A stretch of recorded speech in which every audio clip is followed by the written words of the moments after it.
what makes me happy is using incredible ingredients. Right. I never look at the price point of these ingredients. Right. I never do. It's always just bring me what's best. I'm stuck in the restaurant all day. Yeah. The only thing that makes me happy is using these incredible ingredients that I get to. And so, you know, this is not a place where, you know, food cost is 30% and this cost is X percent. Like right now, food cost probably 50% right now.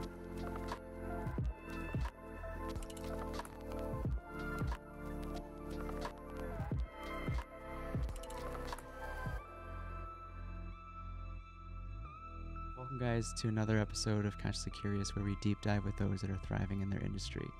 Our next guest is Chef Otto Phan, owner and operator, chef of Kyoten, which is a very unassuming space on Armitage Avenue, just west of Milwaukee. And you wouldn't expect to be what it is when you, I guess, walk in. It's easy to miss. By design. By design. So Chef Otto, welcome to the show. Yeah. And the way this show is kind of laid out is kind of like a chronological journal of your journey. Okay. And so could you take us back to a time before sushi? Was there a time before sushi? That was certainly like a previous life before sushi. Basically how I got into it, I just loved to eat. I always loved to eat, and mostly I loved learning about food and learning about why things would be delicious, what makes deliciousness. And that was really, I just was very, very passionate about it. And I was studying petroleum engineering at University of Texas at Austin. Okay.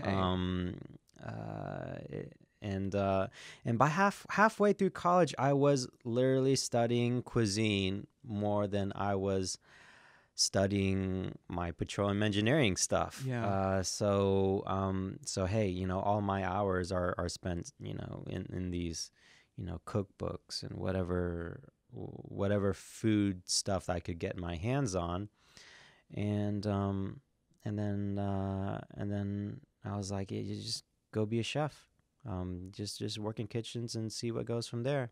And so I started working in kitchens halfway through college. I did finish college because you gotta make your mom happy.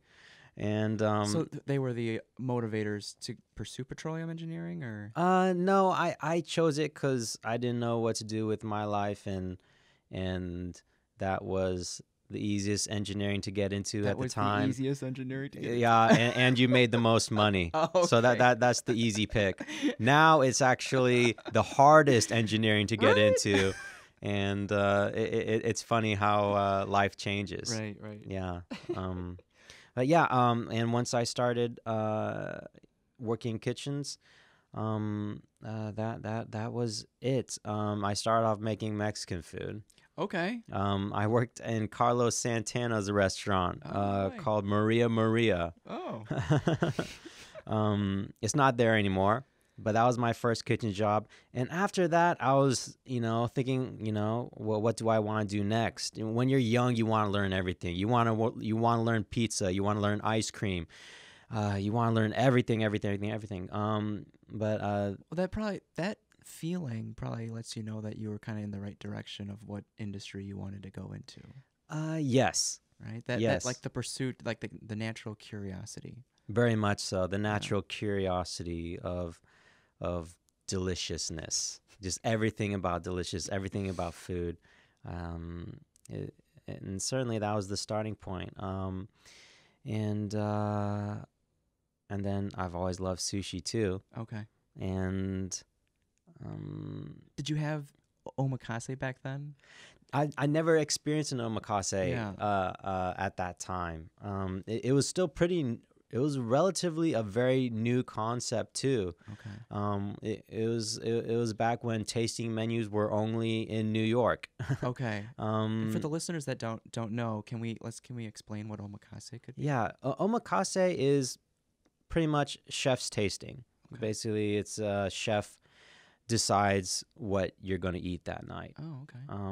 And yeah, those type of experiences. They're always going to be expensive. They're tasting menus, and those were back then. It wasn't a thing outside of New York. Okay.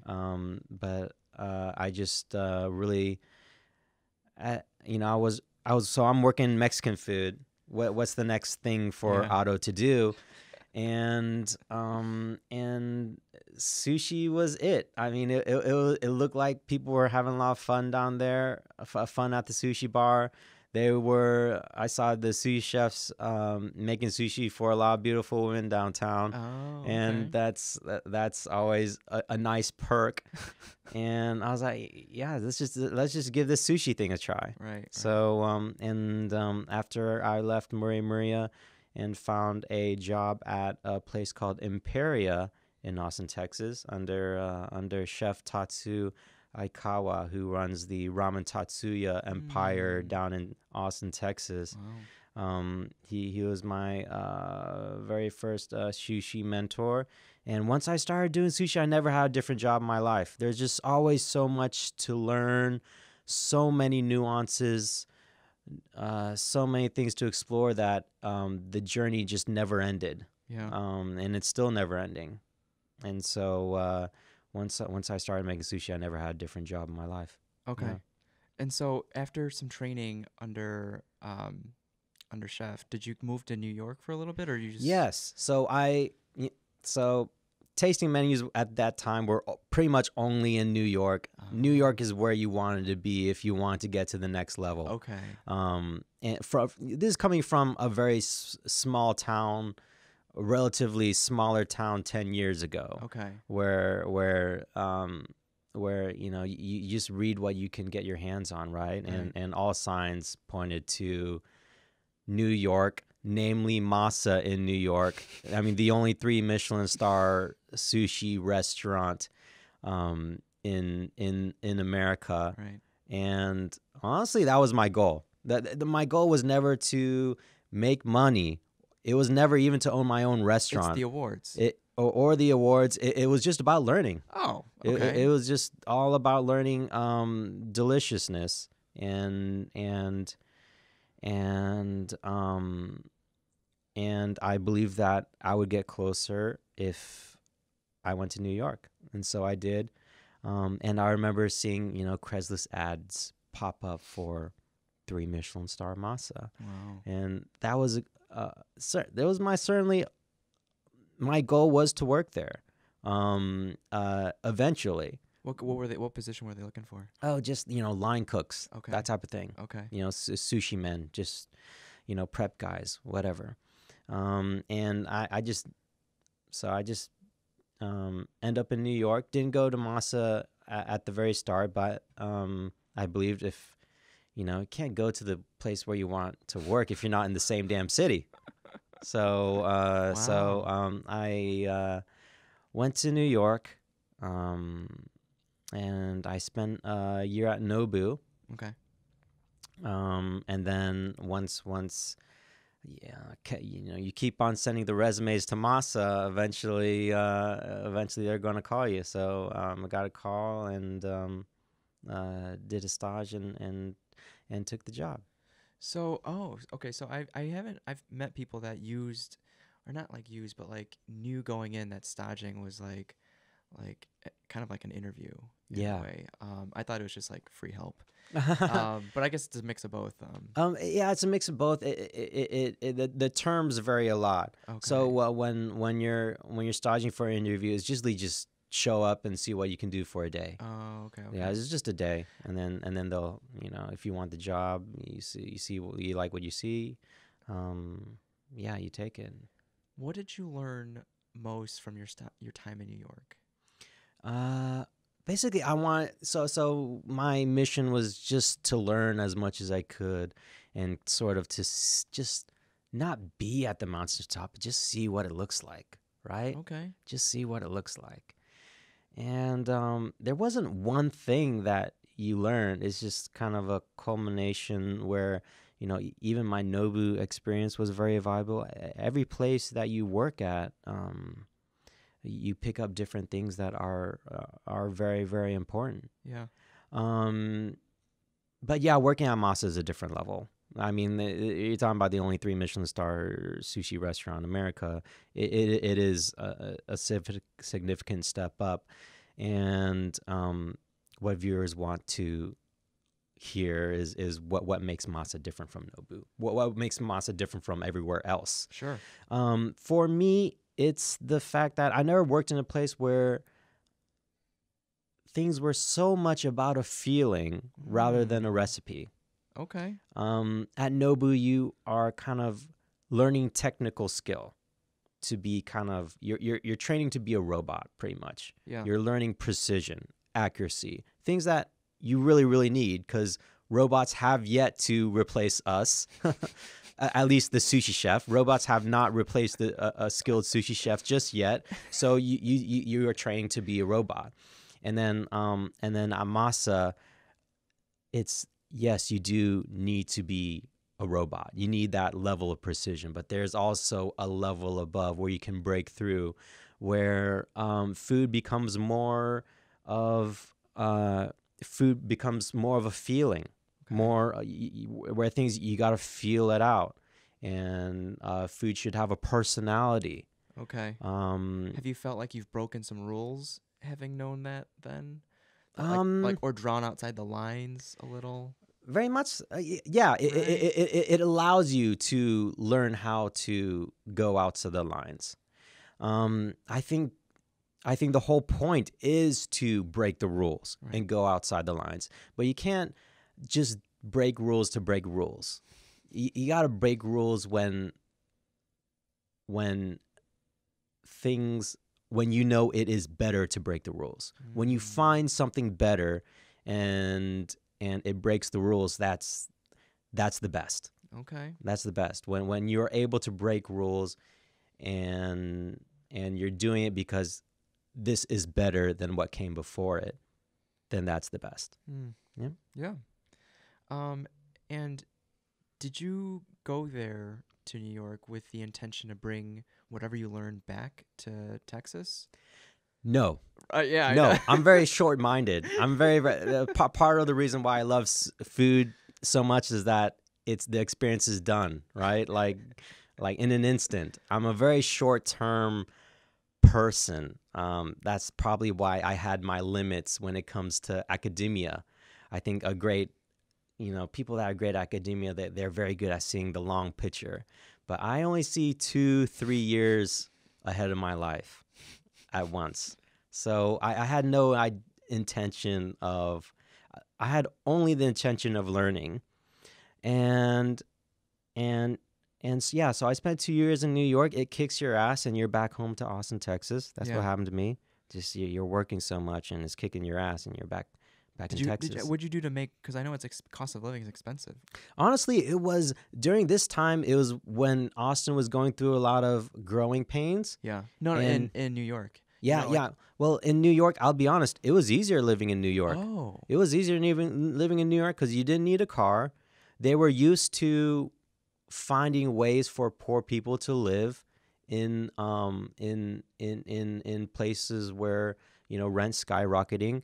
They had issues that they were trying to fix. Oh. Whereas Austin, this was a time when Austin was booming. Okay. And you had no idea how to fix this wage gap where people were legitimately still working like minimum wage, like $8 an hour. Oh. $8 an hour, where rent is skyrocketing. So actually, during my time, this was back in 2012. Okay. This was a time when Austin was skyrocketing, and New York was used to dealing with high rents and trying to make things livable for everybody. Right. So actually, during that time, I had an easier financial time in New York than I did back in Austin. Interesting. Okay. Yeah. I wouldn't expect So that. you never know until you live it out. You know, Right. it's one of those things where people get soaked up too much into the internet, and this was a time when like, you know, every article is, you see so many articles about skyrocketing rent in New York, where other underreported things like Austin, the boom years in Austin, huge boom years in Austin. So yeah, back in 2012, I found it easier to live in New York actually. And as someone that loves to continuously learn, was there ever a point where you felt ready to move back to Texas? Yeah. So yeah, absolutely. My goal was just to work at Masa, you know, just to see the mountaintop, right? Yeah. You just want to see it. You don't want to be a part of it because I wasn't very good. I wasn't very good, and I didn't want any part of that. I just want to see it. And the thing is, what people, you're not just allowed to see, right? It's like you're not just allowed to eat from the apple of knowledge, right? From the tree of knowledge, because the tree, just eating the apple changes you. Yeah. So it you know, when you're ignorant, young and ignorant, you just want to, you know, kind of like peak and then go away. But then life isn't like that. No. Once you peak, and then it's like, whoa. And then can't unsee. And you can't unsee it, and the experience makes you a whole lot better. Okay. And so New York kicks my butt, and I go back to Austin, and you know, I'm still mentally drained. Okay. At this point, but I'm working less hours. I'm slowly getting my mental stuff together. And then one day I realized, well, wait a minute, like sushi in Austin hasn't really progressed at all. Interesting. And I just worked at, you know, what many consider the best restaurant in the country. And so, yeah, just peaking at the mountaintop, yeah, I believe I could make sushi better than whatever is offered in Austin. Yeah.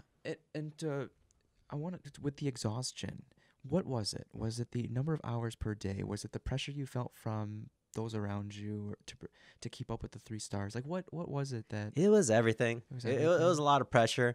And also, I was very, very young and impressionable, where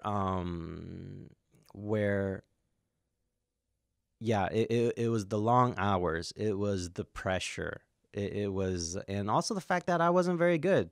I was never a very organized person. I was generally not very good. So the grind took its toll. I was never naturally good. Okay. So everything that I'm good at, I have to work really hard for. Yeah. Well, you'll probably find that a common theme among successful people. Oh, yeah. They have to work very hard for what the things they have. It's very not very many things that I was naturally good at. Mm-hmm. Did you ever have thoughts of giving up though?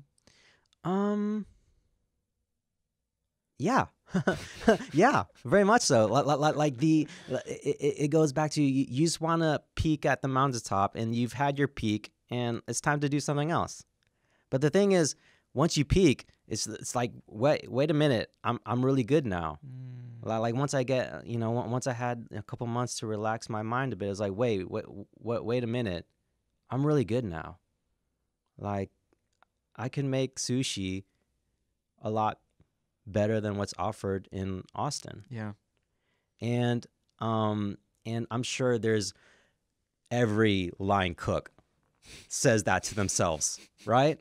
Every cook, whether it's flipping your burger, the McDonald's right. fry cook is thinking right now that, oh, I can make a better French fry than McDonald's. Why don't I build my own McDonald's?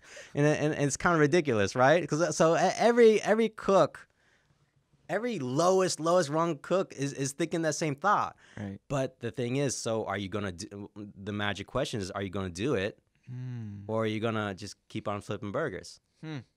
So are you gonna do it, or you're gonna keep on flipping burgers, Otto? And then I decided to do it.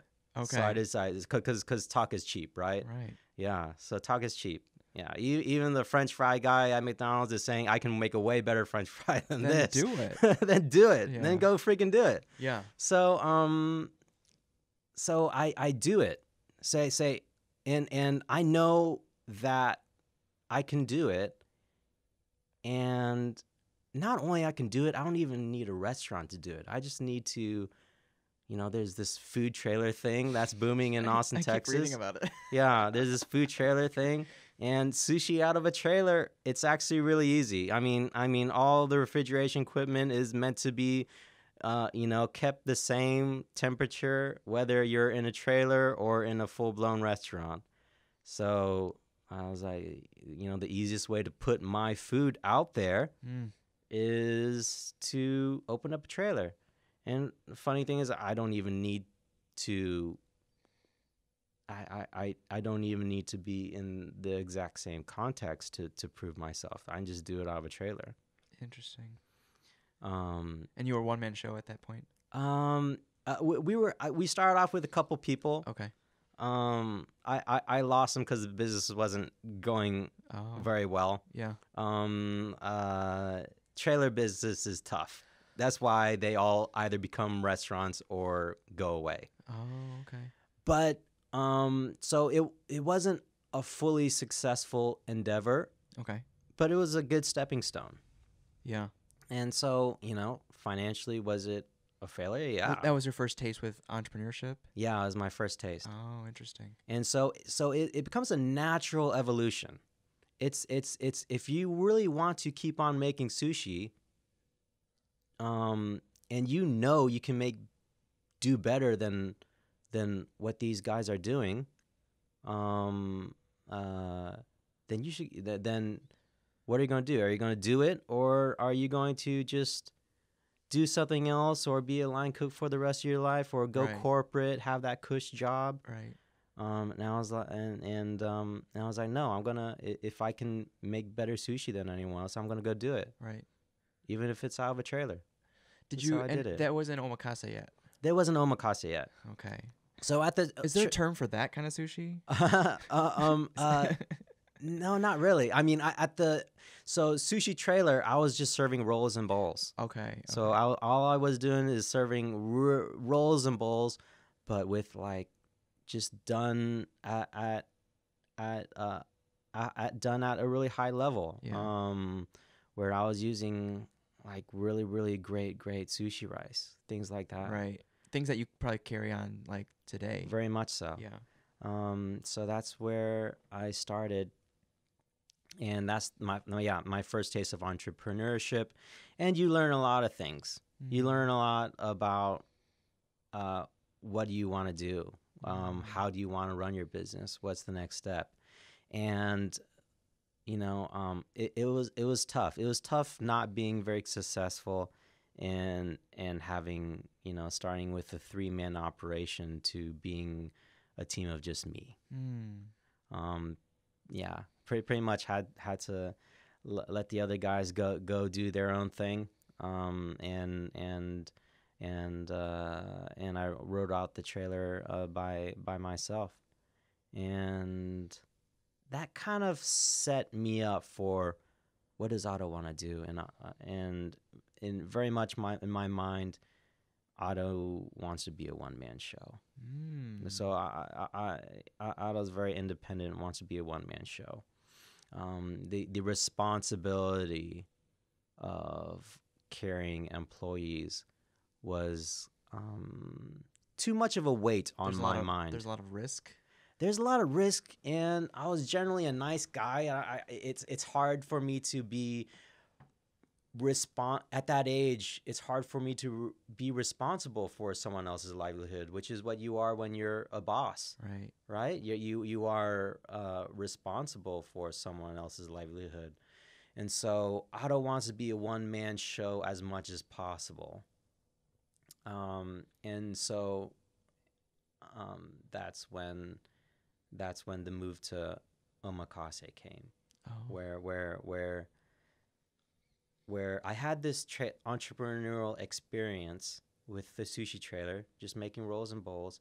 But now I know what I want to do, and I believe in a strong possibility of being successful at what I was going to do. What like motivated or inspired that belief of success after coming from a low, like right. where did that come from? So basically, we at the trailer we weren't making enough money to carry, me and two other people, but I made enough to carry me and a cashier. And so for the second year, I ran with just me and a cashier, and was able to make decent money. Yeah, and with that trailer, did you get, because it's a little different when you're in a restaurant than when you're in a trailer or food truck, is you have almost that pass off, the handoff, the intimacy between you and the consumer, right?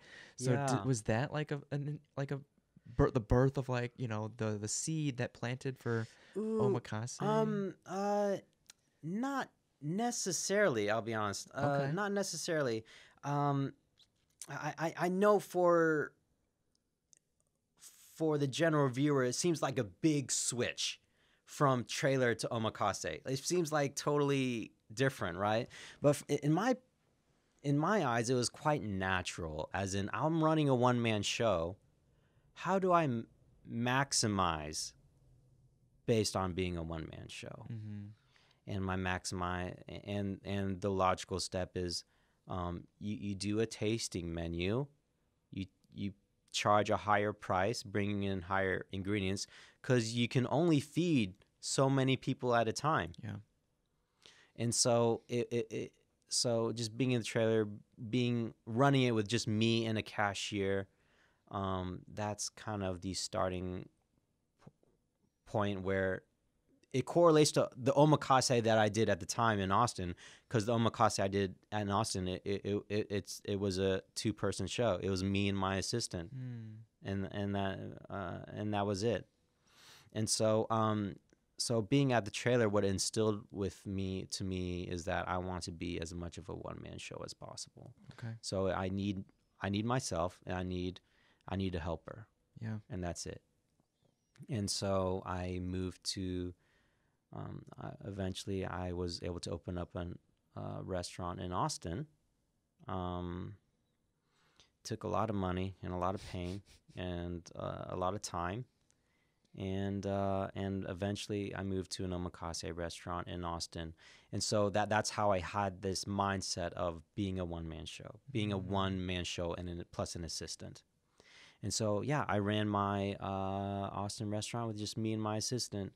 And even during lunchtime, there was a lunchtime side where people would order rolls and bowls during lunch. Oh, so you still had, okay. So I still had both. Yeah. And it would be run with me and a cashier. Oh, wow. So during lunchtime, I'm knocking out rolls and bowls with me and my assistant. And at dinner time, I'm knocking out Omakase Sushi with me and my assistant. So I was working very hard. I was working very, very hard. You were hustling. I saw a couple pictures of Uber Eats. Yeah. So you did some of that. I did too. some of the Uber Eats too. So yeah. Is that ever gonna come back at all? No. No, it's not. Can't DoorDash some sushi. Maybe one day when I'm ready to be in a very more high volume role. But at the moment, my focus is still building what I got in Chicago. And so, why did you decide to do that lunch part? Just because it was also beginning the business where you're looking for another avenue of revenue. Yeah. And you don't know how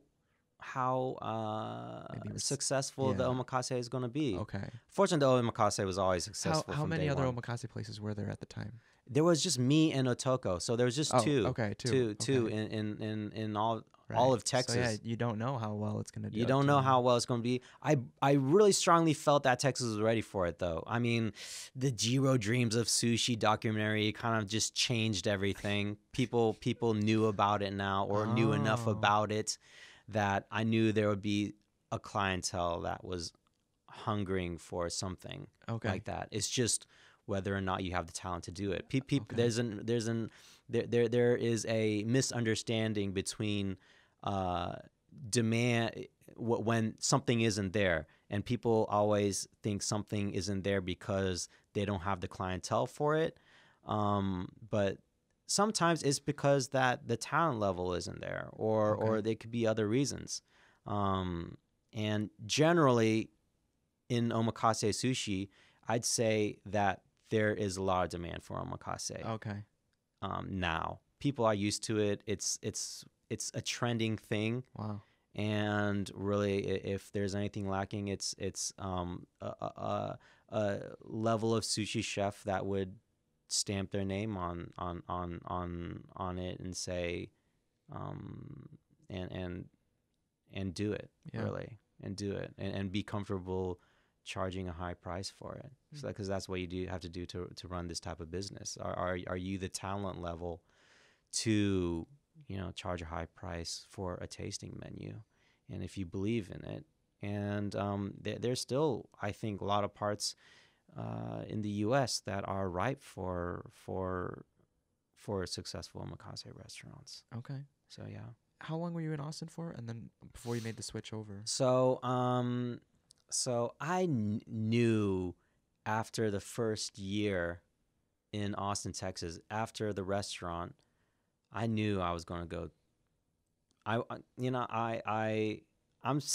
still a young guy, and I'm still reading the press and all that stuff, and heck, I'll be honest, I want Michelin stars. Okay. I want to be in a Michelin star city, be a Michelin starred chef, and do big time things in a big time city. Yeah. That's what I want to do. And I knew that after the first year that Austin had a ceiling that I couldn't break through. I could only charge so much in Austin. I can only do so much in Austin, that I wanted to be in a big time city what do you mean by that? Like, there's like not enough eyes on Austin, not enough. There's a lot of eyes on Austin, but if you're living there, things are not what the perception is. Okay. So Austin is, it's in Texas right now. There's probably two, including my own restaurant that's still running back in Austin, Texas. To my knowledge, there's only 3 tasting menu only restaurants in all of Texas. Okay. That's not good.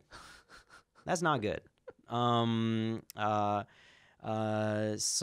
that kind of explains everything.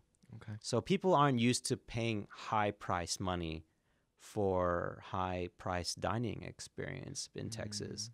So yeah, it's a great foodie town. But it's just different where it's barbecue. Yeah. It's a barbecue destination. The casual food is great. Tacos are amazing. Right. The burgers are really, really fantastic in Texas. But as far as high-end dining, it has a ceiling. Okay. It has a ceiling. Okay. That I wanted to break through. Okay. And yeah. And so, were there a few locations you were scouting? Honestly, Chicago was the obvious one. Have you been to Chicago before then? I did. I have visited Chicago in the summertime, and I have always loved Chicago. I've always loved Chicago, and it was the obvious place where you couldn't make up a better scenario than Chicago. You're talking about a tier 1 city with a lot of tasting menus, Michelin rated city, and with no omakase options at the time. And and I wanted to be big time. New York, the competition was too strong in New York. Couldn't be in New York. but the two places I want to be was the two obvious places. I could be anywhere. I knew I could be anywhere except for New York. I knew I was good enough to be anywhere except for New York. And it was obviously Chicago or San Francisco. Oh, cool. And I did probably like 1 hour's worth of research on San Francisco and pretty much said no right away. The same restaurant I have now would have cost 5 times more in San Francisco. Yeah. It would have cost a whole lot of money in San Francisco. And not even that. I could actually, at the time, we were doing really, really well. And I knew I could eventually build my way to go anywhere. It was a time factor. Chefs are always impatient. We're almost in this business because we're impatient. There's an immediate gratification that comes with food, which makes it alluring. It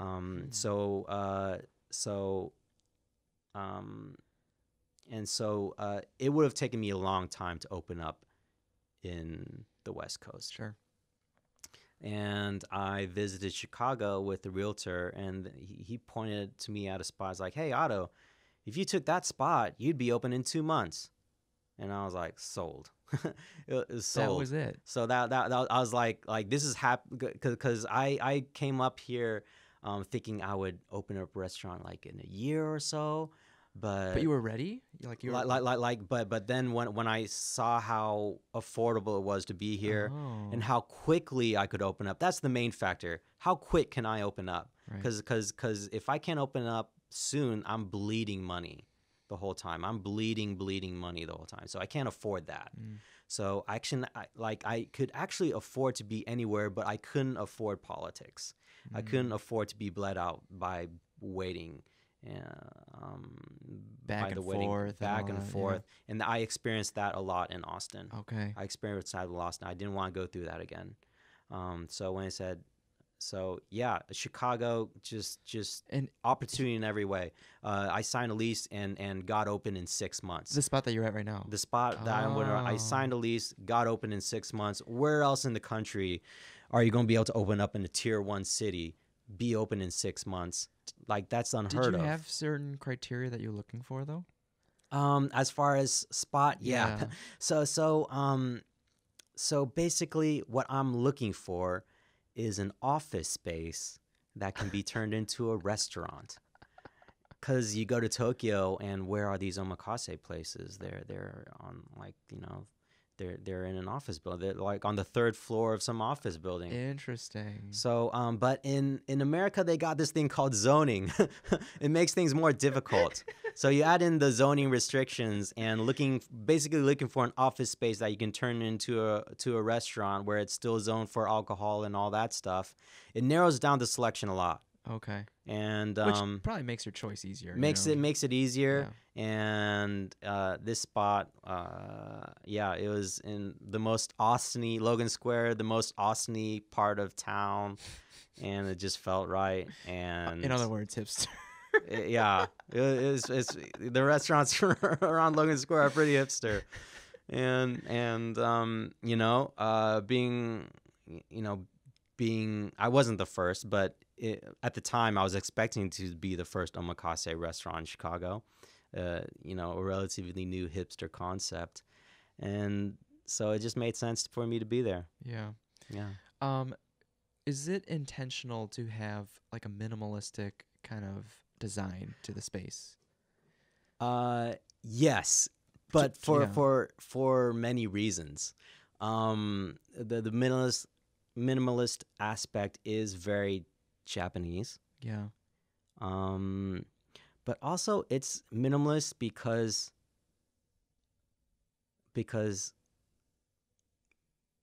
I only care about the food. Right? Well, it makes it easier to focus on the food. It does make it easier on the focus for food, but it was a limitation, actually. It's more of my limitation where I am a one-man show. There's no investors here. This is not a big restaurant group project. I only have X amount of budget. My priority is to just get open, just get the food out, and let's not make the place look awful. Just gotta not look awful, and that's my priority. Hilariously enough, eventually, I'll be. So we are in the midst of redesigning the restaurant. I do want it to be a sexy place. Oh, nice. Now, Chicago has been so supportive of me and given me so much. It's time to upgrade the restaurant. Okay, It's cool. time to do other things and make this place better. But yeah, at the time it's minimalist because Otto only cares about the food and getting the food out. Which actions speak louder than than the design anyway. So like, Yeah, obviously, like your game has spoken. And yeah, people keep coming back. yeah. It has. To add to to build to the ambiance of the space. What are your thoughts on not allowing people to bring their phones in? Is that distracting? Because you want people to take it as you drop the fish. Right. I don't find. Ooh. Right, but like So on the other hand, you benefit from like, word of mouth and social media and right. I can say it depends on what type of restaurant you want to be. Kyoten is not a stern place. It's a very casual environment, and so and in a casual environment, you expect to have your phones and being able to take pictures, and it's also spaced out very well. So that people can have their own conversations if they want to. So I don't find the phones intrusive, and I don't think other guests find them intrusive either. I mean, unless you have like this huge camera. I did have like a couple once with this huge camera, and what I did is I just sat them at the end of the sushi bar so that they wouldn't be intrusive to other guests, Okay. and that's it. But otherwise, I'm quite casual with the space. Going to that level, it's really it's that level of sternness will have a hard time in America, Yeah, I much think so. less Chicago. Interesting. And I'm not ready to be that type of place. Okay. I'm not ready to be that type of place, and I'm not sure if Chicago wants that type of place anyway. Cool. It's cool that you're that close to the like ears on the ground kind of thing. Like Yeah, your fingers on the pulse. yeah. Yeah, you do kind of want to know what your clientele wants, and that's kind of the art of balancing what you want and what the clientele wants. I want to put out my best, and but sometimes the clientele doesn't want my best in that way, right? So there comes so you have to bridge the gap. Yeah. Yeah, bridge the gap. Yeah. Yeah. With the day-to-day, I was fascinated with your relationship with your fish guy. Yeah. How did that come out to be? So this is I didn't have a personal relationship with like there's always kind of convolutedness when like when you're fish first guy, starting, yeah. you don't have a guy, right? So I have a guy, but his job is just to get what I ask for. Right. In Chicago, it's very different. It's very different because I work on his pace. He doesn't work on my pace. So back in Austin, Texas, how it normally works in a normal sushi restaurant is that you want X, Y, and Z, and the fish broker's job is to go fetch you X, Y, and Z. But the guy that I'm working with now in Chicago, he resides in Fukuoka, and I have to go on his pace. If I ask for X, Y, and Z, I'm going to end up with nothing. But if I say, I want X, Y, and Z, but what's most important is the quality, just send me quality stuff. And then that's when a good relationship can be built. Flexibility. Some flexibility on my end. because he only wants to give me the best. Right. He only wants to give me the best, and I very much respect his work. Yeah. And it's really taken my restaurant to the next level. I honestly, you know, when I was working at Masa, I was feeling like, man, there's some fish at this quality where I'll never be able to touch again. Interesting. And now I get to. There'll be, you know, not everything that I'll be able to get will be. Not all my fish are like. It's complex because Masa gets things that I won't be able to get. Sure. Some varietals of fish that won't be. But in general, like as far as sheer quality of what I can get, it's amazing. And so, yeah, I to the point where I don't feel any limit on that end of the quality of the fish end. And so is that part of the reason why omakase is so expensive? Does that allow you to not set a limit to the budget for the fish? Yeah. Yes. Okay. It does. All right. It does. That makes sense. This is a place where right now I can say we made a lot of money when we first opened. Past 6 months though, we've been flatlined. Yeah. Cause I'm in the restaurant all day.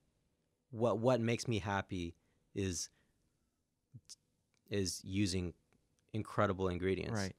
I never look at the price point of these ingredients. Right. I never do. It's always just bring me what's best. I'm stuck in the restaurant all day. Yeah. The only thing that makes me happy is using these incredible ingredients that I get to. And so, you know, this is not a place where, you know, food cost is 30% and this cost is X percent. Like right now, food cost is probably 50% right now. Wow. That's unheard of. That's really, yeah. That's very much unheard of. That's very Tokyo. Wow. This business model, it's one of the very few restaurants in America that actually runs like a place like a place in Tokyo. Okay. Where the chef is the boss. Chef is the boss. He's the only owner of the shop, and the food costs are really, really high. Wow. Like, I know when you're stepping into some of these high-end places, you're gonna have a high bill, but people keep coming back because they know these food costs, like, they're 50%, could be more. Like they're it's not this 30% this, and then we mark up the wine 4 or 5 times to keep the business afloat, and have like, you know 1-to-1 diner staff ratio. I don't think that's what high end. Well, that's not what I do. Yeah. That's not what I do. All my, whether the customer sees it or not, I hope they do. Right. I hope they do. I hope Right. they realize that, can tell the difference. But at the end of the day, what matters more to me is first and foremost Is knowing that you're giving out a good product. Yeah, what makes me comfortable is first and foremost, is my food at a certain level that makes me happy. Yeah. Well, I think even if the guest doesn't know like the level of quality that they're getting, I think you as the conductor of the show do a really good job at explaining what they're actually getting. Good. and that's an important part too. Right. Because most of my clientele, they're not going to know, and that's okay. Right. That's okay. If you just explain and just make sure it's worth it, make sure it's good, then they'll be happy. Yeah. Yeah. And so where did you develop your showmanship skills? Because that's part of it, right? It is part of it. I didn't have them when I first started. I did not have them at all when I first started, because that's not something that you learn. You just have to develop it on your own. Yeah. Because kitchens are set up where you're supposed to be humble. There's a totem pole. There's a totem pole. Yeah. And I purposely put myself on the bottom of the totem pole every time on purpose, because you learn more at the bottom of the totem pole, and your level of commitment is low too. Oh, okay. That's the X factor. Your level of commitment. So when I see an opportunity to go to that restaurant, work for that, Michelin-starred chef, I'm taking it. You're learning on someone else's dime. Yeah. I'm learning on someone else's dime. So I actually purposely only worked in the bottom of the totem pole. As in, I've actually never been a sous chef. I've never been a sous chef. That's I've never been a chef de cuisine. That's so unconventional. It's very unconventional. It's very entrepreneurial too, right? It was like, no, I'm going to stick to the bottom. I'm going to learn what I can because all I want to do is learn. Yeah. And then all of a sudden, it's going from the bottom of the totem pole to the top, to the very the top. And so But were you studying these like showmanship skills when you were at the bottom? No, I wasn't. Right. I was just so squarely focused on the food. So was it a learn as you go type skill? It was a very much a learn as you go type skill. And you notice that when I first started, I'll be honest, people weren't really walking out as happy as they could be. Okay. Because I was very much focused on, well, my food should speak for itself. I shouldn't have to talk to these guys, right? Because I'm not used to, because I'm not used to being in that environment. Sure. Because even when you're making sushi in front of someone, like there's usually a sushi case, and you can choose to engage in the customer or not. There's a barrier, but then in an omakase setting, it's all taken away. Customers are sat really, really close to you, uncomfortably close to you, where you have to find some things to say. Yeah, you have to have you have to be personable, and you have to have a conversation and really read people, right? Read people and understand what they're looking for or what makes them happy. Some people they want to have good food, of course, but they're mostly here because it's Valentine's Day. They just want to sit back and talk with their partner. So if they want to sit back and talk with their partner, I'll leave them alone. But if they want to know more about the fish, I should be able to explain that too. So it's a lot about reading people, and chefs aren't set up to learn that either, because as the bottom of the totem pole, you're supposed to be humble. You're not supposed to talk. Not really ask questions. You're not supposed to ask questions. And so when you're suddenly thrust to the top, and it's like, what, people want to talk to me? It's like I just been in this restaurant for like a gabillion hours trying to give you the best meal that I can, and you want me to talk to you too?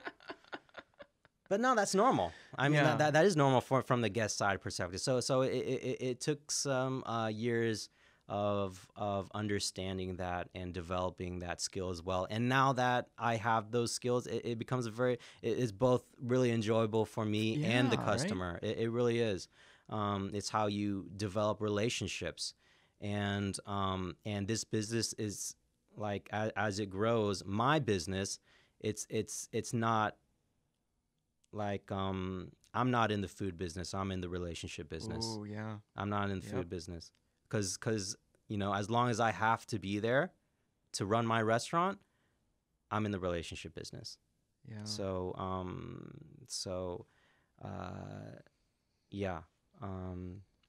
so that's how I view it. I even here, like at the end of the day, do customers pay for my food? No, they don't. They pay for me. So I've been able to really in an entrepreneurial sense carve out something special for myself where it's not people pay me for my time. They don't pay me for my food. And so the one session usually lasts about 3 hours. 2 hours. 2 hours. Yeah. But yeah, and it's the experience. It truly is. Yeah. It's part performance, it's part food, and the food is just like top-notch, high-quality food. It's just it's everything. Yeah. And so, can you talk about you talked a little bit about how rare or how no other shop uses like the long grain rice or like the special rice vinegar. Yeah. You know, it's I'm very much a craftsman first. Right. Yeah. Like, I'm very much about learning first.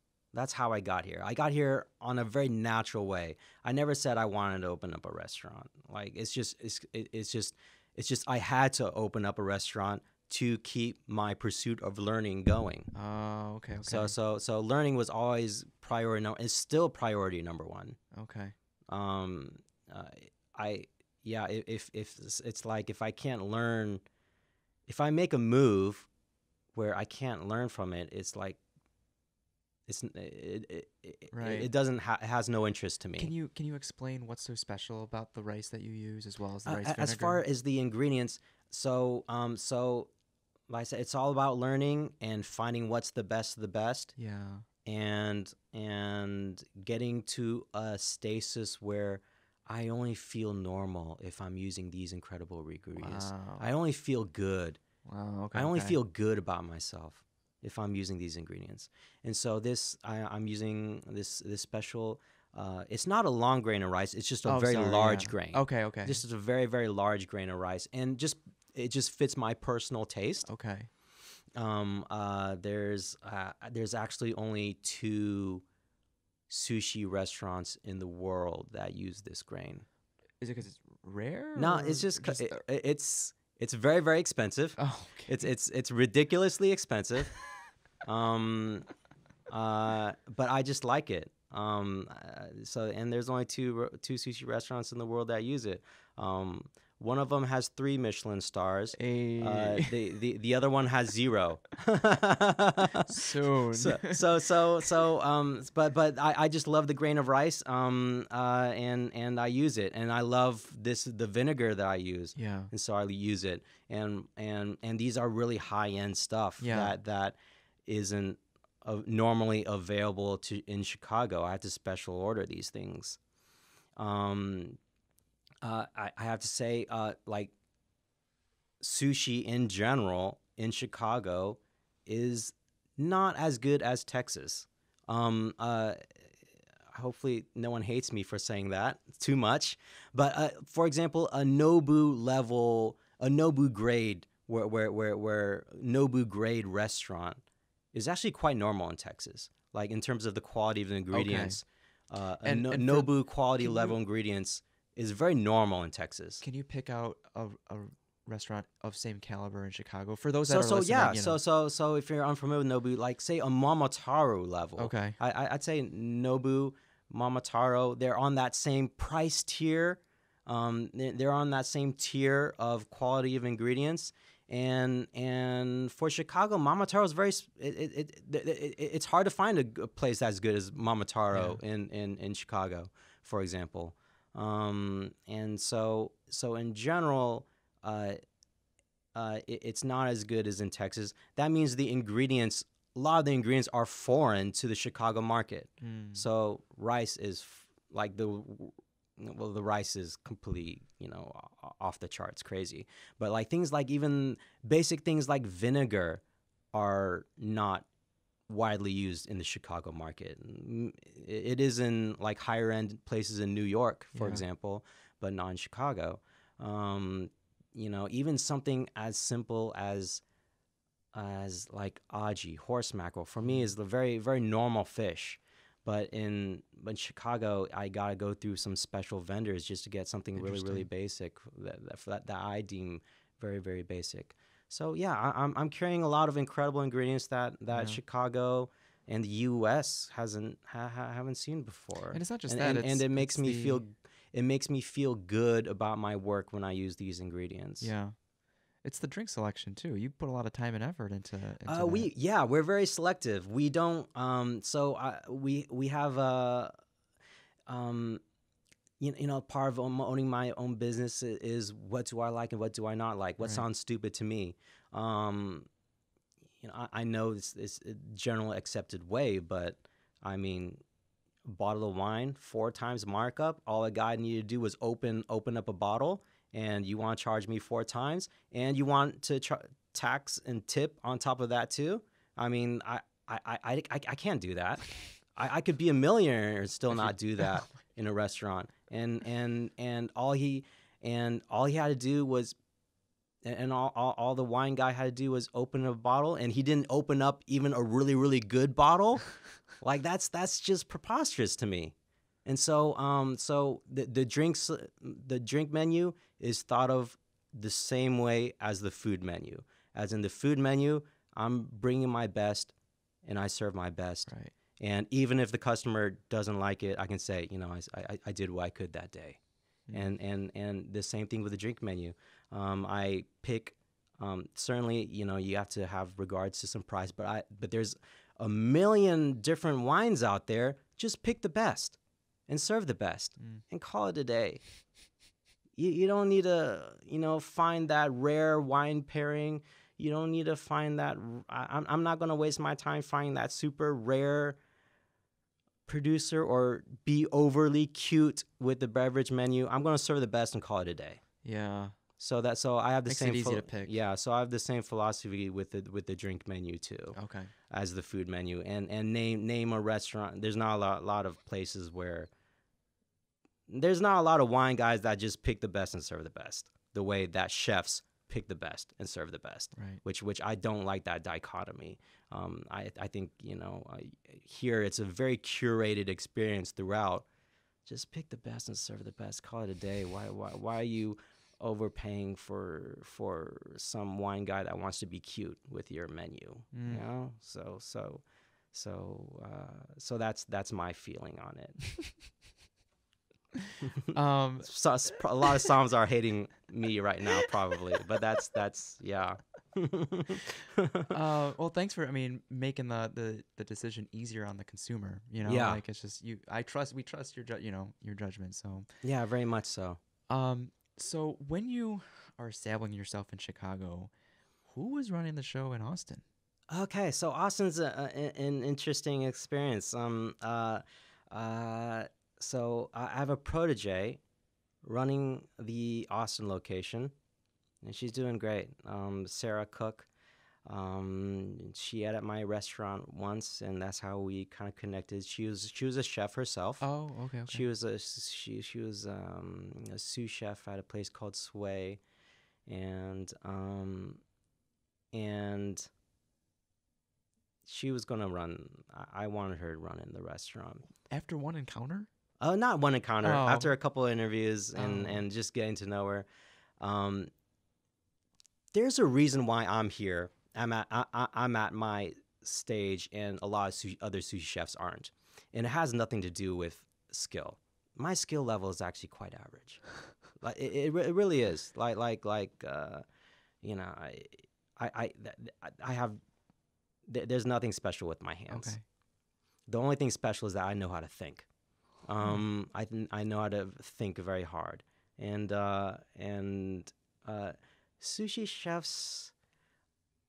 Oh man,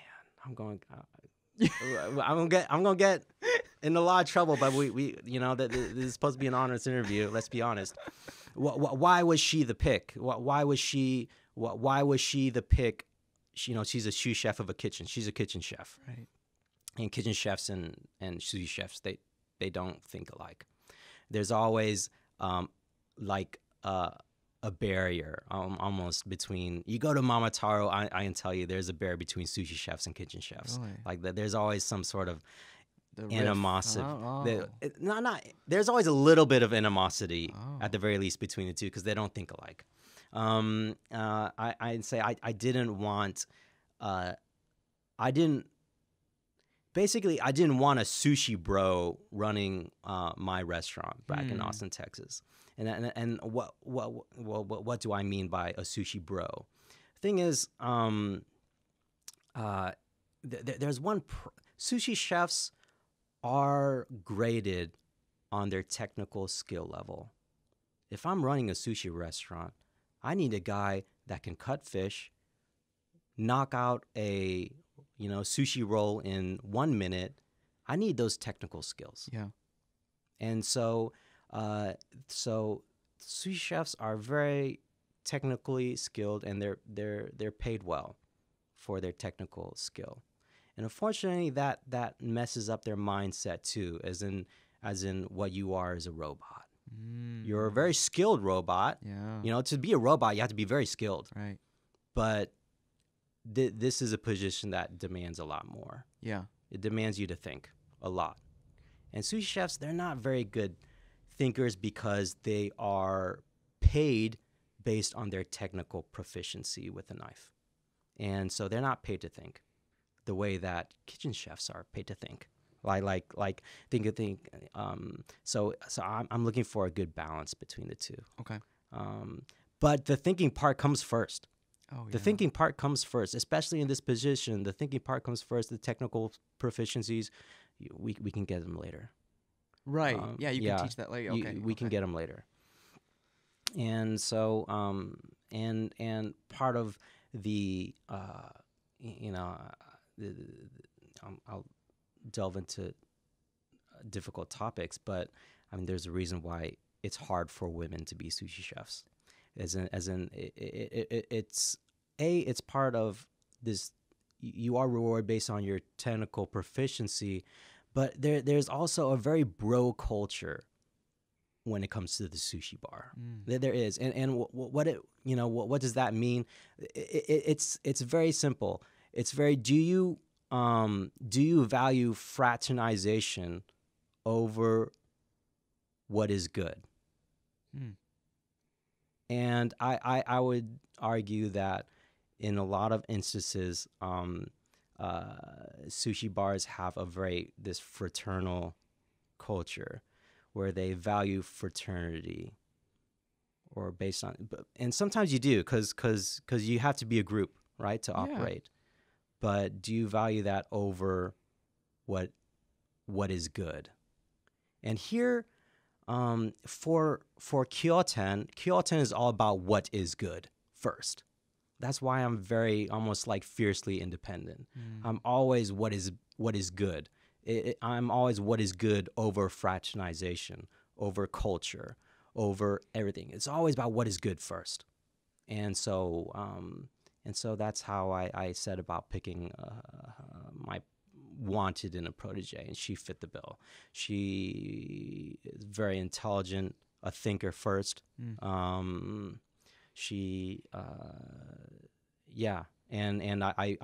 I want to move away from like the sushi bro culture where, I'll be honest, there's a lot of sushi chefs that think they're making great food, that they're making really, really trash food.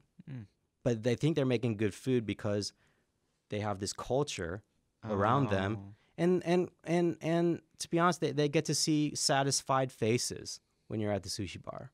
And so it gives you a feeling of that you're doing something good. Right. But let's try to think objectively, peek behind the curtain, and is this food really good? And I would say no. I would say no. But that's me, because I'm very independent, and I'm always very what is good first, and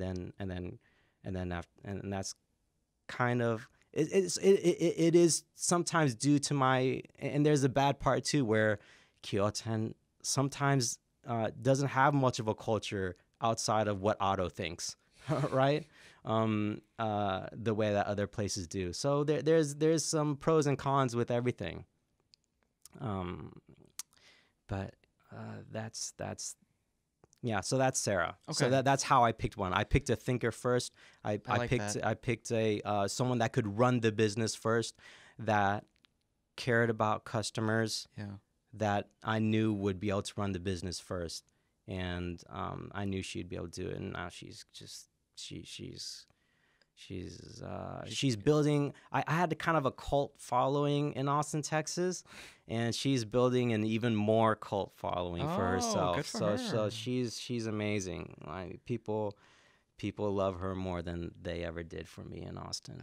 That's awesome. How was the training process when she? Yeah, like, so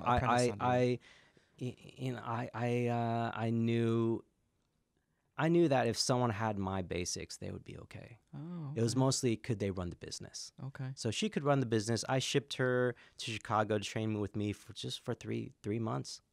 Oh, Gave her a huge crash course, and then I said, if you get these basics right, you'll be okay. You'll be good, actually. No. If you get these basics right, you'll still be Are- the here. So if you get these basics right, you'll still be making the best sushi in Austin, Texas. That's how I feel. So shit. so all these things that you can't do right now, I don't care, because if you get these 1, 2, and 3 right, if you have my rice and you have the fish, you'll still be making the best sushi in And- Austin, Texas. So and I don't care. You said the sushi scene is great in Austin. Yeah, And well, and it's funny because it's so great, but it takes your basic skills to be great. That just like, so that means, what do you like? You're doing like great things. And I'm always very uh you're next level. I'm next. You know what? It's funny because I was thinking about this the other day. It's like, does Elon Musk walk around thinking that he's that fucking special? And the answer is no. Right. Like, do these guys walk around thinking that they're that? Am I allowed to curse on here? Okay. So do these people walk around thinking like they're special? And actually, no, they don't.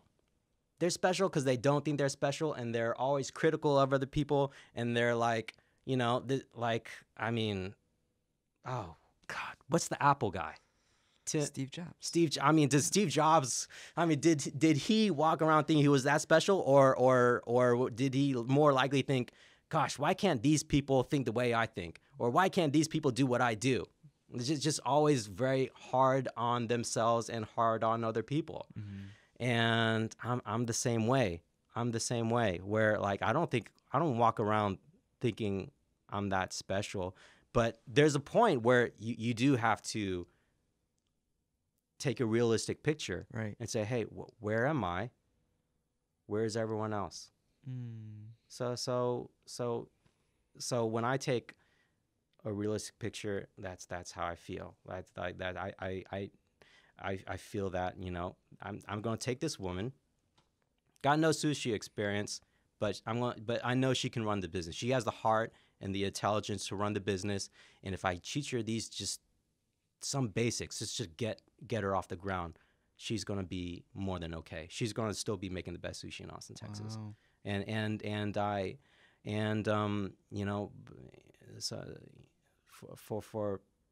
there'll be some people saying, this guy's cocky and whatnot. I can tell you the difference between it's all about, does the money tell the story? So it's not. I always say the money tells the story. Otto went all in on himself without any investors, all in on himself in an industry that has a huge failure rate, and he did that 3 times in his life. There's not going to be a 4th time because I'm too old now. You can only do it when you're so young, and you can only lose so much when you're so young. There won't be a 4th time. But Otto Phan went all in on himself 3 times, knowing that he would come out better 3 times. All in on himself. Yeah, Otto went negative.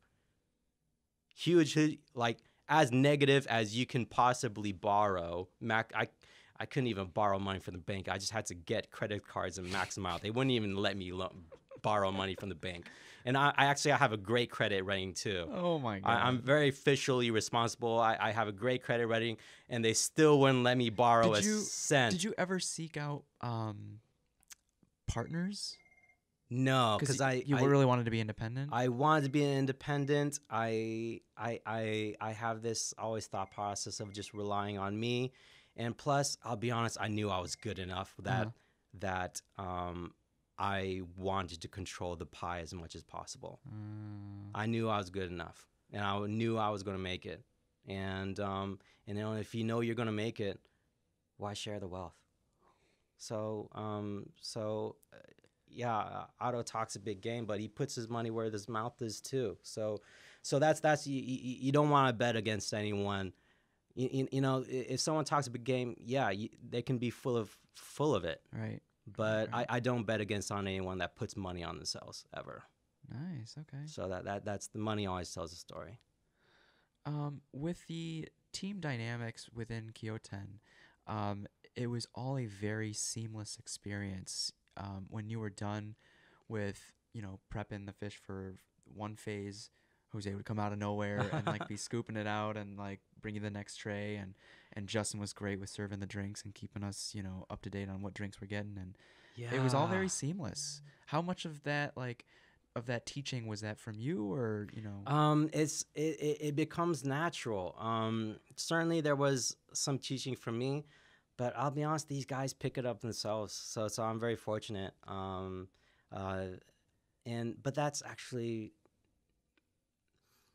as wonderful as it is. I can say that that should be a natural thing. Ooh. As in, you know, you get I'm around these guys, you know, all day. You know, within 6 months' time, if it doesn't feel seamless, then something's wrong. Something's wrong with you. Have you ever had to let someone go? I have. I haven't hired many people, but I've had to I've had to let people go. I've had to let I've had to let They're people just not go. cutting it. Just because actually, just because I didn't feel that they were a good person. We didn't have the same goals in mind. Gotcha. And actually, I'm quite forgiving boss, because honestly I put a lot on myself. Yeah. I put a lot on myself, so it's kind of like drink guy at the end of the day has got to just pour beverage and not and make my day good. Right. Basically, yeah. That's all I ask from a drink guy. I mean, so yeah. Well, Justin was great. Yeah, Justin's great. Jose's great. They just I think one of the things is that they see me continually getting better. They see me continually getting better. It's like, whoa, you know, I'm working in this incredible sushi place, but Otto's still like relentlessly getting better, finding a way to get better all the time. And then when you see that, I think that feeds off of the other team too, where man, chef's getting better, like his food is getting better, like he never just rests on his laurels. And so we got to get better too. And I think that feeds off to Justin, Jose. Nice. And they're constantly looking for ways to improve and things like that. So I think that feeds off the whole team, and we synergize well. They've been with me for over 6 months, and we have a really, really good thing going. Okay. With each omakase session, although you are the maestro or the conductor, and you're essentially, there is a power dynamic, like you are in control of what we see, smell, taste, and eat and all that. You know, have you ever had guests that kind of are not maybe surprising or unexpected, or let's say halfway through the omakase they're like, you know what, I'm full? On rare occasion, I do. It's mostly, so people always kind of, it's very human to think up of a nightmare situation, but the reality is never that nightmare situation, right? So, for example, if someone were halfway through the meal, full halfway through their meal, usually there's a reason for that. Like as in, the reason is they're not really here for the food or for me. They were here because their partner really wanted to come. Oh, okay. You know, or something like that. And of course, you know, I'm very accommodating. I'll make their pieces smaller, sometimes micro-sized, just to get them through the meal. And I can do that without any hard feelings, because I know that it doesn't really reflect on my performance at all. Yeah, I like the way. Yeah. Yeah, I think that's where you get that's where real confidence comes from. Real confidence comes from knowing you're good, but also understanding, you know, your customers' needs. And, you know, if you gotta make your pieces smaller so that the customers are happy, just do it. I don't, you know, it doesn't say anything about me. Like, honestly, if a customer wanted to, you know, drown all their sushi in spicy mayo, I actually wouldn't care. People would assume I'd throw a fit, but I wouldn't care because it doesn't reflect anything on me. Yeah. It really doesn't. And I'm very, very confident in what I put out, that it doesn't, it doesn't bother me. It really, really doesn't. It only bothers me when I have to go out of my way to do it. So that's the only time when it bothers me. If I have to go way, if you're messing up my rhythm and I have to mess up my rhythm because of you, that's where I draw the line. Okay. So, but if you want to drown your sushi in spicy mayo, and that makes you happy, I don't care. I don't care. I really don't. Before we started the omakase, you explained how we should be eating it right after you drop it. And I mean, if I just like, not even in your shoes, I'm looking at certain people and like they're not automatically taking it after, and I'm like, what are you doing? Like, why? Yeah. So that's so I'll observe. Yeah. And so if usually there's couples of two, and so if they're waiting on their partner, I'll just let them wait for their partner. It's not big. It's not. Actually, it hurts me, but not that much. Not that much that I won't say anything. But if both couples have their sushi and they're just sitting there in front, then there's been a miscommunication likely. And so I'll just reiterate, gently. It's like, just eat it right when I give it to you. I don't want your pieces to get cold. Right.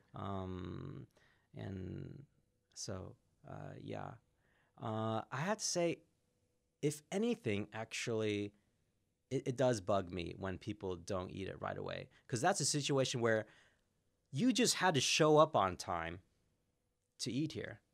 And I had this carefully timed to give this to you the best way possible.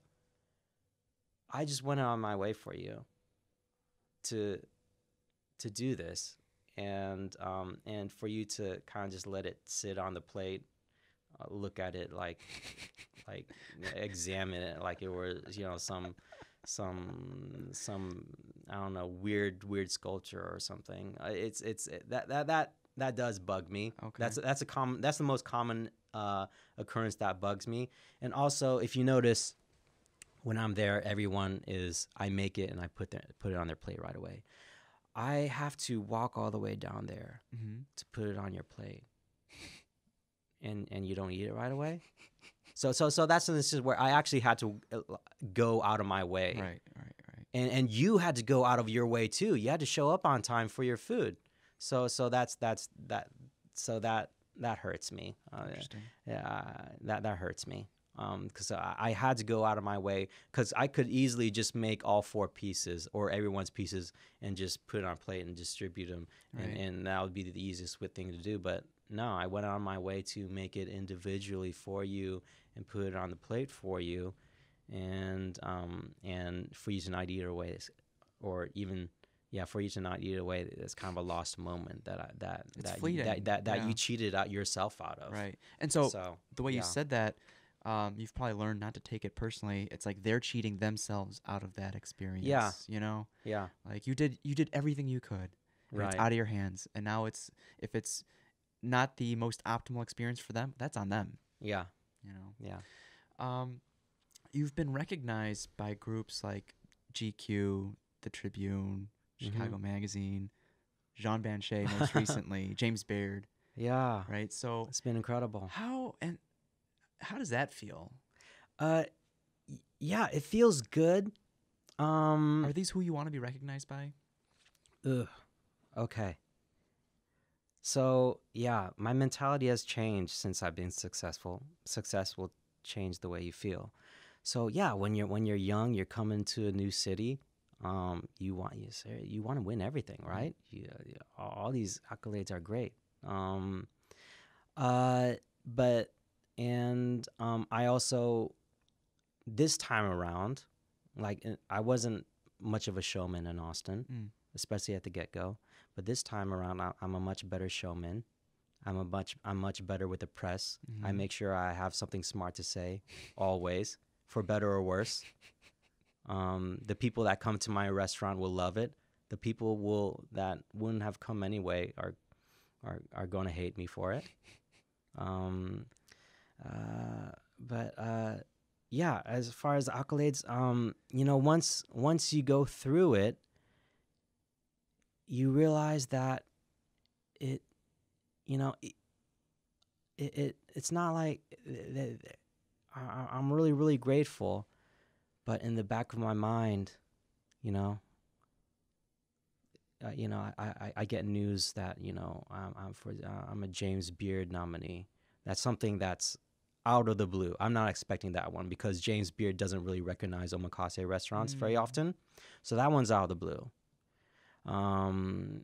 But you know what? It makes me happy. That feeling is very fleeting. That feeling is very fleeting because at 6 o'clock, that regular is gonna come, and he's going to be expecting a great meal. So that's who you gotta, yeah. That's and that's the beauty of being in front of the customer. It's not about the customer seeing the chef. It's actually about the chef seeing the customer and knowing that he's got to bring it every freaking time. I love that. Yeah. I mean, there's a whole bunch of instances where Otto won this award. I don't really care right now because that 6 o'clock person that like visits all the time is even though he's not expecting the meal to be better than the last time. I know as a craftsman, as a person that's very dedicated to their work, it has to be better than last time. It has to. If there is one quote that, the Jiro Dreams of Sushi, if there's one quote that just keeps me driven always, it's that, he says it has to be better than last time. And it genuinely does. Like even though when you think about it, the first impression is always the best impression. And the second time, if you have the same thing, it's never as good as your first time, right? Never. Because you have expectations. Yeah. It's just human. It's never as good the second time. So think about it. You have to be better on your second time to be just as good as your first time. You do have to be better. Yeah. And it's just gotta be better every time. So all the accolades, it's great for press. It's great for people. But what's Otto's mindset about the awards? It's I don't care. It sounds it's wonderful. Yes. But my priority right now is the guest coming in at 6 o'clock. Of course. It really is because, and people say it like, but for me, since I'm in the relationship business, it really is true here. It really is true that I only care about the customer coming in at 6 o'clock right now. And that's the beauty of the chef building a relationship with the chef. That's special. I mean, yeah, at the end of the day, I'm in the relationship business, not the food business. I only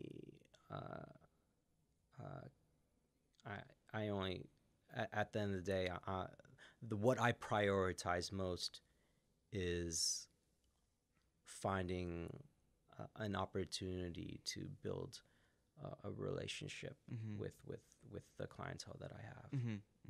Yeah. We briefly talked about this at the shop. With those that came before you, your mentors, or maybe just people you looked up to, people that set the bar for the world of omakase. Yeah.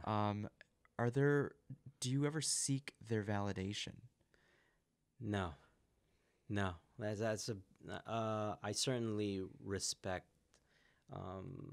what they've done. Certainly respect what they've taught me. I respect what they have for the dining public. I mean, who knows where sushi omakase would be without a place like Masa. Would I have been able to open my own restaurant if a place like Masa didn't exist, or people didn't even at least know of a place like Masa? And so I have an enormous amount of respect for him. Do I seek validation? No. because my prerogative is always learning first, and pleasing my mentors is, I think, a very dangerous and immature thing.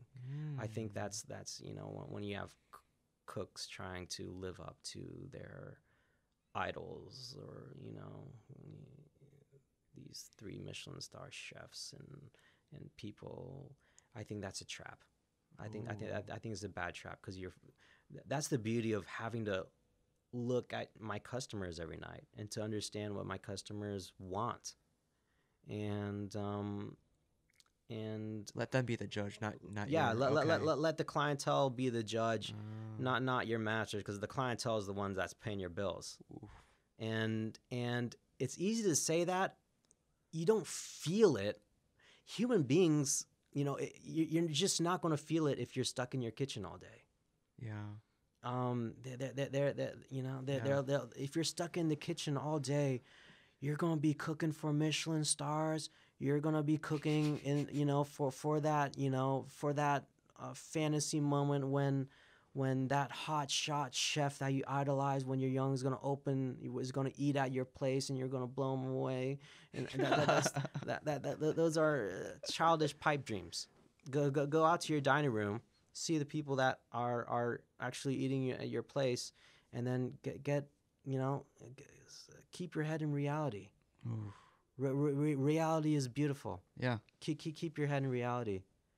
Clientele's paying your bills, and that's the magic of having to face and say goodbye to each customer every night. It keeps me very grounded in reality. It's fleeting. All these moments are fleeting. Yeah, they're so fleeting, and the human mind is so susceptible to influence. And so you do have to be engaged with your customer. Yeah. I know it's hard for other restaurants where chefs in the back all day, but you gotta see your customers. Yeah. What can we expect from you coming up within the next maybe 2020? 2020, Kyoten is just going to get better and better, and that's the only prerogative I have. I've only been open a year and a half. That's crazy. And so I'm still just focused on the restaurant, and it's really wonderful being in one place and knowing you're going to be in one place for a while. Because in the trailer, I knew I was going to go to a restaurant, and in the Austin restaurant, I knew I was going to go to another city. And then now, this is the first time in my life I'm getting older too, and that I have an opportunity to settle down. Yeah. And I just want to settle down at Kyoten and make this the best, the best place it can possibly be. So yeah. So that's my prerogative moving forward. And if you were to ever expand in the future, I can't see you like being hands off. Like you always want to like be behind the bar. And yeah, for now I definitely see it that way. And then this is a wonderful opportunity for me because like, for example, the Austin restaurant, I knew I was going to leave, and I wasn't putting money back into the Austin restaurant. I wasn't fully invested in the restaurant. Quite frankly, I was working my butt off to get money flowing so I could go somewhere else. Hopefully, I'm being honest. Hopefully, I know my honesty is going to be some trouble, but that was my prerogative, and now my prerogative for the first time is to actually put money back into a restaurant and make it to the best it can be. Cool. And so that's, for me, that's the new frontier. That's the next opportunity for Kyoten, is in maximizing the potential of the space and the potential of the Chicago dining clientele. I have a great clientele in Chicago. It's amazing. Yeah, it's amazing. Is there another town that could use omakase? Yeah, there's a lot of towns. It's just whether or not the talent is there, and whether or not it becomes. It's really hard because is the talent there, And does, even if the talent were there, he's probably broke and can't get to a restaurant. Does, I'm a businessman myself. Would I want to bankroll a talent? Do I want to put $500,000 on a single guy? It's like, no, I don't want to do that. So that's why the opportunity for omakase is not as easy as people make it out. Like, you can't just dream up an omakase to open up in that hot town. But for example, there's plenty of room for omakase. DC is one. There's an obvious one. Michelin rated city, a lot of money there. That still has room for more omakase. Parts of San Francisco, parts of California, they got room for some high end omakase. There's lots of room for it. It's just whether the talent can get to the stage or not. And I was very, very relentless in getting to the stage. Okay. You have to be fully committed. And you have to sacrifice a lot. Yeah. I mean, I'm single, no kids. I'm single, no kids. It'd be different if you had a family, huh? If I have kids, the pathway. I'm not here. I'm not here. There's no way. If you had kids, how often would you see your kids? Oh, well, in this situation, now that I run a successful business, I could make that happen. It could work. Okay. Yeah, but when I was in Austin, struggling in the trailer, trying to grab every dime I could get to the next big thing. Forget it. Like, I'm not, girlfriend, I'm not taking you out. I'm trying to get to Chicago. You want me to take you out? No, I can't do that. But now I'm in a good, settled place. But yeah, it is a lot of sacrifice, and it's sacrifice over a long term. I mean, it's pretty much, it's like, seriously commit for years and years, and you gotta believe in yourself to go all in. Financially, and believe it's gonna work out. And I was fortunate enough to take the risk and make the necessary sacrifices. One of the things that I wish I knew younger is that I think when you're young, you don't know if the sacrifices will pay off. Oh, you won't. Yeah. And sometimes you feel like it's not, And looking back, the sacrifices always pay off. I believe that. Because even if you flunk, there's going to be someone watching you flunk. Or a lesson. Yeah. Yeah. There's someone going to be watching and watching you, watching your attitude, watching the way you flunk, and you never know when that person will, perhaps become an investor, or perhaps it's just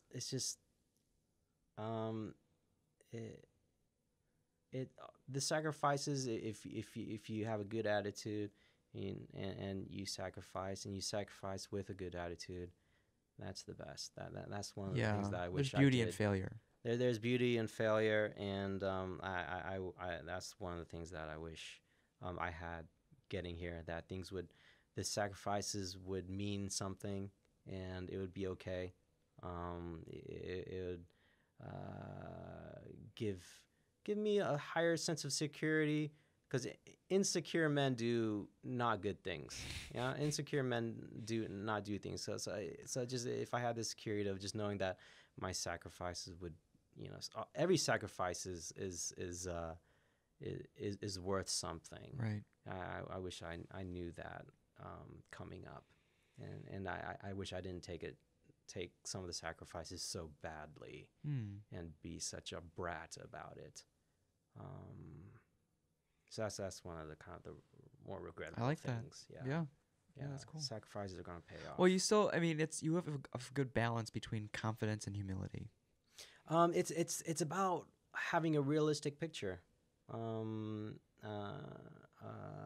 think it's about having a realistic picture, and it's about you have to you have to let yourself be known. If you're good, you don't wait on someone to say you're good. Sometimes you have to push. Yeah, you have to take the initiative. Mm-hmm. Mm-hmm. And yeah, I'll be honest. That's a big part of why I've been successful very quickly in Chicago too. This is I wasn't going to be the quiet person that I was in Austin. Yeah. I wasn't going to be the quiet, humble, overly. There is such a thing as being overly humble to the point where it's disingenuous. Yeah, and in the relationship business, the worst thing you can be is disingenuous. Oh yeah. Yeah. So let yourself be known. But also there's such thing as being overly humble to the point of disingenuous, overly humble to the point where you might miss an opportunity. So be an opportunist. Yeah. Chef Otto. Oh wow. Yeah. That's all I had, buddy. That's all I got too. You ask good questions. Oh man. People can find you on Instagram at Kyoten Chicago. Kyoten Chicago. How do they make reservations? So make reservations. Our website, KyotenChicago.com. Everything's Kyoten Chicago. Yeah. And Chicago's been great to me, and I love being here. Thanks for coming on. Yeah. Yeah, it's great. The wonderful thing about Chicago, and even having your thing here in Chicago, is that there's a lot of characters in Chicago. Oh yeah. And they stick around. It's not like in New York where you find a character and like they're gone back to nowhere in 2 months because it's New York or San Francisco. Like Chicago is a very livable city where the characters there's a lot of characters here and they're gonna stick around. That's what I love about Chicago. That's what makes Chicago so communal. Even the dining scene is other chefs have been very, very accepting of me. That's one of the wonderful surprises where it's like, man, aren't we rivals? Shouldn't we not be good friends? But it's like, no, they're so nice. They're so nice and they're so supportive of me, and this has been wonderful. And I think that really does add to Chicago's dining scene on a whole. It's incredible. Yeah, glad to hear it. Yeah. All right, guys, thanks for tuning in. I'll see you guys in the next episode. Stay curious. Habla aloha.